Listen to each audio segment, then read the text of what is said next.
John always considered himself a lucky man. At 35, he had a career he loved, a comfortable home, and most importantly, a wife he adored. Lisa was everything he had ever wanted in a partner: smart, beautiful, and with a laugh that could light up a room. Together, they were the picture of happiness, the couple that friends admired and strangers envied. From the outside, their marriage seemed perfect. They had spent 10 years together, building a life full of shared memories, adventures, and quiet moments that made their bond feel unbreakable. John loved waking up every morning to Lisa by his side, her warmth and presence a constant reminder of the love they had nurtured over the years. But as much as John loved his wife, he couldn't ignore the small, nagging signs that something wasn't quite right. It started with Lisa working late more often. "We've got a big project at the office," she would explain with a tired smile. John didn't question it. He knew how dedicated she was to her career. Yet, as the weeks went by, those late nights became more frequent. Lisa began to seem distant, her answers to his questions growing vaguer. "Just tired," she would say when he asked why she seemed so distracted. "It's nothing, really." John wanted to believe her. He had never been the jealous type, and the thought of doubting Lisa felt wrong, almost like a betrayal of their years of trust. So he brushed off the gnawing feeling in his gut, convincing himself that it was all in his head. After all, he loved Lisa, and she loved him, didn't she? It was a Saturday morning like any other. John was in the kitchen, brewing coffee and preparing breakfast while Lisa showered upstairs. The sound of running water and the scent of fresh coffee filled the house, adding to the familiar comfort of their weekend routine. John hummed to himself as he set the table, glancing at his phone to check the time. Lisa had left her phone on the counter, buzzing softly as a notification appeared on the screen. John wasn't one to pry, but as he moved to place the phone in its usual spot, another message popped up. The name on the screen caught his eye: Mark. Mark was Lisa's colleague, someone John had met a few times at office gatherings. He'd never thought much of him, just another face in the sea of coworkers. But the text preview beneath the name made John's heart skip a beat. "Last night was incredible. Can't stop thinking about you." His hand froze, hovering above the phone. For a moment, John wondered if it was a joke or perhaps he was misreading it, but curiosity, or perhaps instinct, took over. He unlocked the phone, something Lisa had never minded before, and opened the message thread. What he found shattered his world. The texts between Lisa and Mark were explicit, filled with details of their secret meetings, the lies they had told to cover their tracks, and the emotions they had for each other. John's hands trembled as he scrolled through the messages, his stomach churning with each new revelation. The words blurred together as he fought to process what he was reading. How long has this been going on? How could she do this to me? The questions raced through his mind, each one cutting deeper than the last. John felt his chest tighten, his breath becoming shallow as the weight of betrayal settled over him. For a few agonizing moments, he stood there, paralyzed by a mix of emotions: rage, heartbreak, disbelief. He wanted to storm upstairs, to confront Lisa, to demand answers. But as he stood there, something inside him shifted. A cold, calculating resolve began to form. Confronting her now, in the heat of the moment, wouldn't give him the answers he needed. He needed to know everything: how long it had been going on, how deep the betrayal ran. And more than that, he needed to make sure Lisa felt the full weight of her actions, just as he was feeling now. So instead of rushing upstairs, John put the phone back on the counter, exactly where it had been. He finished setting the table, his mind racing with a new plan. He would gather more evidence, piece together every detail, and when the time was right, he would make sure Lisa's world crumbled just as his had. And in that moment, John knew. This wasn't just about confronting a betrayal. It was about revenge. In the days that followed his devastating discovery, John's mind never stopped racing. The pain of Lisa's betrayal was still raw, gnawing at him every waking moment. But now it was accompanied by something else, a burning desire for revenge. He wasn't going to confront her with just accusations and tears. No, this had to be thorough, calculated, and above all, unforgettable. John knew he couldn't afford any mistakes. He had to be patient, careful. Every action he took from this point forward would have to be deliberate, ensuring that when the time came, Lisa would have nowhere to hide. The first step was gathering more evidence. He couldn't rely on just the text messages he'd seen. He needed irrefutable proof. So, he started by taking screenshots of every incriminating message, saving them in a hidden folder on his laptop. But he didn't stop there. Using a discreet app, he began monitoring Lisa's phone activity, capturing more messages, call logs, and even photos exchanged between her and Mark. But perhaps the most damning piece of evidence came when he managed to record a conversation between them. One evening, after Lisa had left her phone unattended, John activated the voice recorder and slipped it into her bag just before she left for work. Later that night, he retrieved it, his hands shaking with anticipation. Listening to their voices, hearing the intimate words and secret plans, made his blood boil. But it also solidified his resolve. He now had everything he needed. With the evidence securely in his possession, John turned his attention to the next phase of his plan: deception. He couldn't afford to let Lisa suspect that anything was amiss. If she sensed even the slightest hint of his knowledge, the entire plan could fall apart. So he buried his pain, forcing himself to act as if everything was normal. John played the role of the loving husband with a newfound fervor. He made sure to greet Lisa with a smile every morning, kissed her goodnight, and even planned a few date nights to throw her off the scent.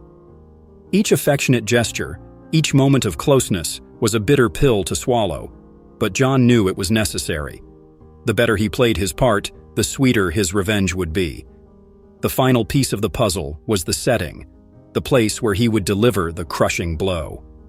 Lisa's workplace was the perfect stage. It was where she had spun her web of lies, where she had betrayed him the most.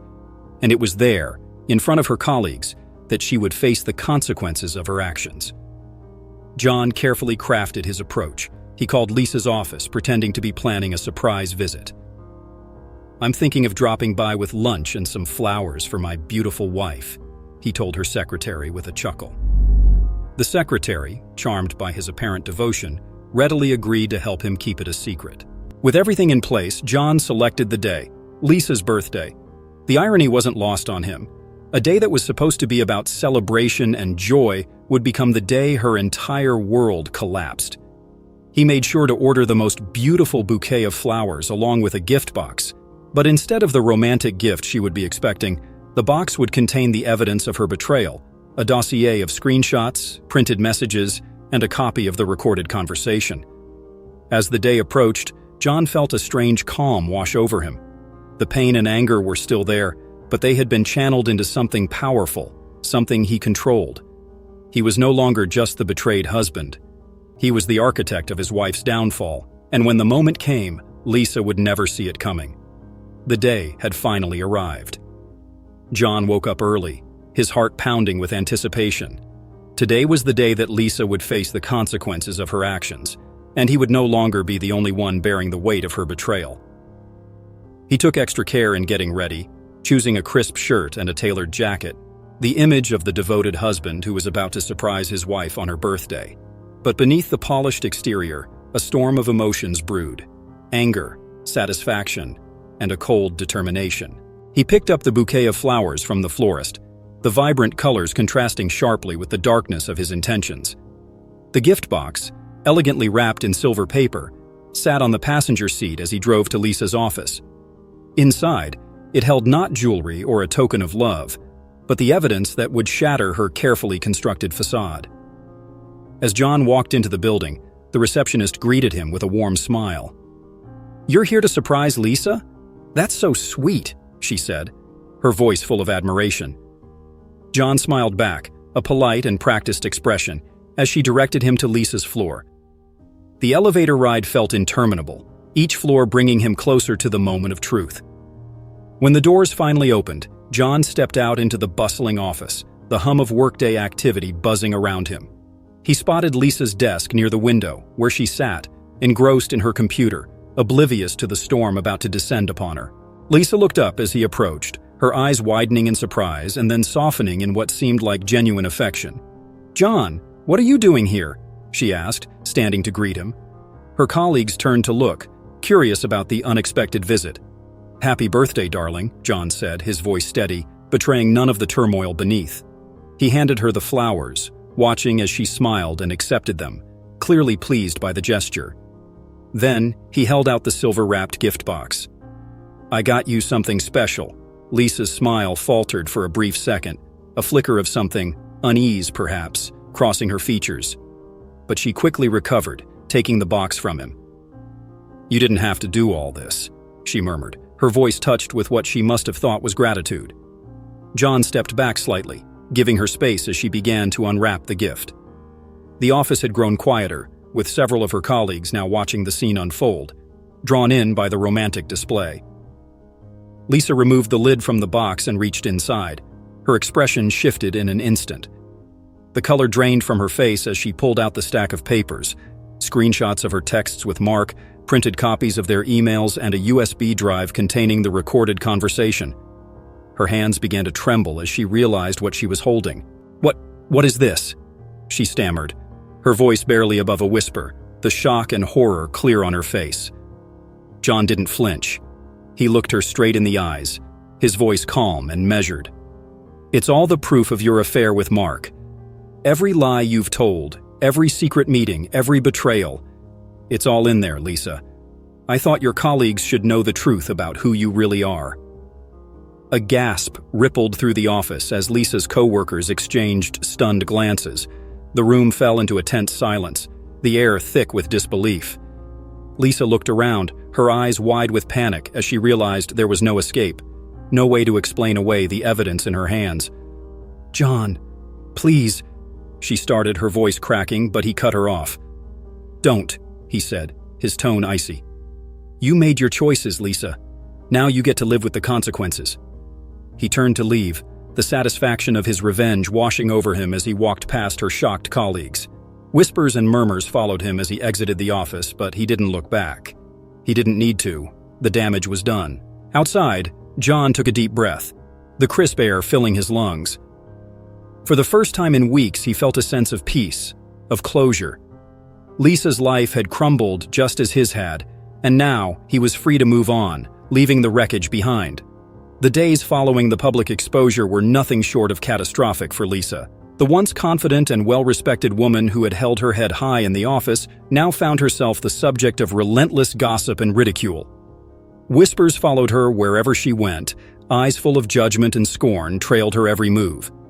The scandal spread through the office like wildfire, fueled by the shock of her colleagues who had witnessed her husband's devastating revelation. It wasn't long before Lisa was called into a meeting with her superiors. The company had a strict policy against inappropriate relationships within the workplace, and the evidence John had presented left no room for doubt. The decision was swift and brutal. Lisa was fired, effective immediately. The humiliation of being escorted out of the building, her personal belongings hastily packed into a cardboard box, was more than she could bear. As she walked through the hallways, head bowed, she could feel the stares of her former colleagues, their once friendly faces now cold and distant. Her life outside the office crumbled just as quickly. Mark, the man she had risked everything for, distanced himself the moment the affair became public knowledge. Fearful of losing his own job and reputation, he cut all ties with Lisa, leaving her to face the fallout alone. Her social circle, which had once been vibrant and supportive, dwindled as friends and acquaintances turned their backs on her, unwilling to associate with someone who had become the embodiment of betrayal. Meanwhile, John wasted no time in moving forward with his own life. The moment he walked out of Lisa's office, he knew there was no going back. The marriage that had once meant everything to him was over, shattered beyond repair. With a clear mind and a renewed sense of purpose, John contacted a lawyer and filed for divorce. The legal process was swift, as Lisa, overwhelmed by the consequences of her actions, didn't contest the proceedings. She knew she had no ground to stand on. For John, the days that followed were a mixture of relief and reflection. The pain of betrayal still lingered, but it no longer consumed him. Each step he took toward rebuilding his life brought a sense of closure and healing. He immersed himself in his work, reconnecting with old friends and rediscovering hobbies that had once brought him joy but had been neglected during his marriage. In time, John found peace in the solitude that had once felt so foreign to him. He realized that the end of his marriage, though painful, had given him a second chance, a chance to redefine his life on his own terms. The revenge that had once driven him had served its purpose, and now, it was time to let go of the past and embrace the future. Lisa, on the other hand, was left to pick up the pieces of a life that had unraveled completely. The respect she had once commanded was gone, replaced by pity and disdain. She moved out of their shared home, finding herself in a small, sparsely furnished apartment, far from the comfortable life she had known. Jobless and isolated, she had no choice but to confront the consequences of her choices every day. For John, the final act of closure came when the divorce was finalized. The papers were signed, the legalities complete, and with that, he was free. Free from the lies, the betrayal, and the pain. Standing outside the courthouse, John took a deep breath, the weight of the past lifting from his shoulders. He had survived, and more than that, he had emerged stronger, with a renewed sense of self-respect and determination. As he walked away from the courthouse, John felt a sense of calm he hadn't known in months. The storm was over, and though the scars of his ordeal would always be a part of him, they no longer defined him. He was ready to begin again, to embrace a future that was his alone to shape. And so, John moved forward, leaving behind the wreckage of his past, ready to live a life defined not by betrayal, but by resilience and the quiet strength that comes from overcoming even the darkest of days. If you enjoyed this story of betrayal, revenge, and redemption, don't forget to hit that like button and subscribe to our channel, Only Stories About Men. We bring you gripping tales of real-life experiences where men face unimaginable challenges and emerge stronger than ever. By subscribing, you won't miss out on any of our future stories that dive deep into the complexities of love, loyalty, and the sweet taste of victory. Thanks for watching, and we'll see you in the next story.